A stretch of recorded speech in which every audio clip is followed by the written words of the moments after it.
Acidity का जो दर्द है वो सबसे ज्यादा कॉमन है, मेजरली सबसे ज्यादा। सो इसका कोई परमानेंट इलाज होता है या मेंटेनेंस होती है? इस पे आप कैसे सजेस्ट करते हैं, कैसे मेंटेन करना है आगे लोगों को? देखिए ma'am, itis is inflammation, ITIS। तो अब gastritis is what is called stomach की इन्फ्लेमेशन, गैस्ट्राइटिस। अब इसके मोस्ट कॉमन कारण क्या है? जैसा मैम ने बताया कि लुक फॉर ऑलवेज रीजंस। अगर रीजंस को पीछे से ट्रीट करोगे तो आप बीमारी को ट्रीट कर पाओगे। तो आपको एसिडिटी की प्रॉब्लम क्यों हो रही है ये देखना जरूरी है। आपके खाने में ज़्यादा आप मिर्ची, मसाला, गरम गरम चीज़ें, खट्टा, नींबू, सिरका, ये चीज़ें ज़्यादा ले रहे हैं तो आपको एसिड ज़्यादा बनेगा। अब इसका मैं पेशेंट को यही उदाहरण देता हूँ कि देखिए, अगर हमने अपने हाथ को यूं छुआ तो क्या हमें दर्द हुआ? नहीं हुआ। बट अगर यही हाथ आज मेरा जल गया है, फिर मैंने छुआ, तो फिर क्या होगा? मुझे दर्द होगा। तो अगर मेरे पेट में जख्म है, मेरे पेट में लाली है, मेरे पेट में कोई प्रॉब्लम है, तो उसके ऊपर जब भी मैं ये वाली चीज़ें लूँगा जिनका मैंने अभी नाम लिया, तो वो चीज़ें लेने से जब मेरे अंदर साधारण तो एसिड ज़्यादा बनता है, तो इनके लेने से मेरे अंदर एसिड और बनेगा और मुझे दर्द और बढ़ेगी। तो एक तो मुझे देखना है, जैसा मैंने कहा, किस किस चीज़ से बढ़ता है। दूसरा, पेट में जख्म होने का मोस्ट कॉमन कारण है पेन किलर्स। अगर आप अपनी डाइट में किसी भी कारणवश ज़्यादा पेन किलर्स वगैरह खा रहे हैं या कोई और दवाइयाँ खा रहे हैं तो आपके पेट में जख्म हो सकते हैं।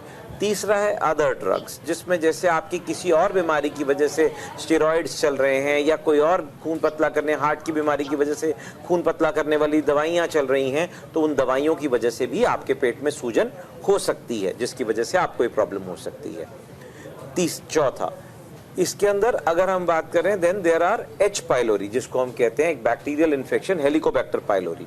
अब H. पाइलोरी एक बैक्टीरिया है जिसको हम प्री कैंसरस भी कहते हैं और हमारे पेट में रह के जिंदगी के अंदर पेट में कैंसर भी बना सकता है। किताब में इसके बारे में जानेंगे। अब H. Pylori is present in 70% of Indian population. Bharat की 70% जनता के अंदर H. पाइलोरी है। तो अगर हम बात कर रहे हैं 130 मिलियन, तो 90 मिलियन लोगों के अंदर H. पाइलोरी बैक्टीरिया अंदर भारत में है। But do we treat all of them? It is a pre cancerous organism. तो हमने इसके बारे में पाया है कि हमें हर पेशेंट का H. पाइलोरी ट्रीट करने की जरूरत नहीं है। अगर किसी के अंदर खून की कमी हो रही है, H. पाइलोरी की वजह से पेट में एंडोस्कोपी में अल्सर बन रहा है, उनको ब्लैक पॉटी आ रही है या रेयरली उनको प्लेटलेट्स कम रहती है, या सिम्टम्स जो हम गैस की दवाई लेने के बाद कंट्रोल नहीं कर पा रहे हैं, तो उन केसेस में हम H. पाइलोरी का इराडिकेशन करते हैं। चौथा, जो लोग एसिडिटी की कंप्लेंट करते हैं वो लोग होते हैं जो कहते हैं मेरे एसिड ऊपर आ जाता है, मेरे गले में आ जाता है, मुझे प्रॉब्लम्स होती हैं।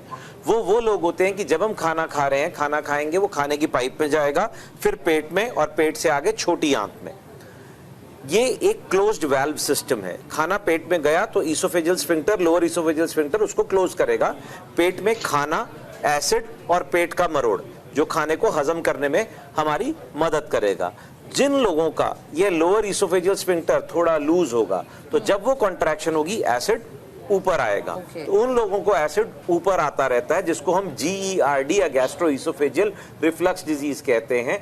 वो सबसे ज्यादा आपके पास एसिडिटी की प्रॉब्लम बोल के आते हैं। इसी माध्यम से एक और लाइन लूंगा, मुझे पता ज्यादा बोल रहा हूँ, बट एसिडिटी हर आदमी की अलग अलग है। मरीज ये बोलता है आखिर हमारे पास कि मुझे एसिडिटी हो रही है। अब किसी के लिए मुंह में गैस आना एसिडिटी है, किसी के लिए जलना एसिडिटी है, किसी के लिए वो कहीं दबाता है उसको बर्फ आता है वो एसिडिटी है, किसी के लिए गैस वो होती है कि जो नीचे से ज्यादा निकल रही है वो मेरी गैस है। तो हर आदमी की गैस अलग अलग है, इसलिए कहता हूँ उसको गैस ना बोलें।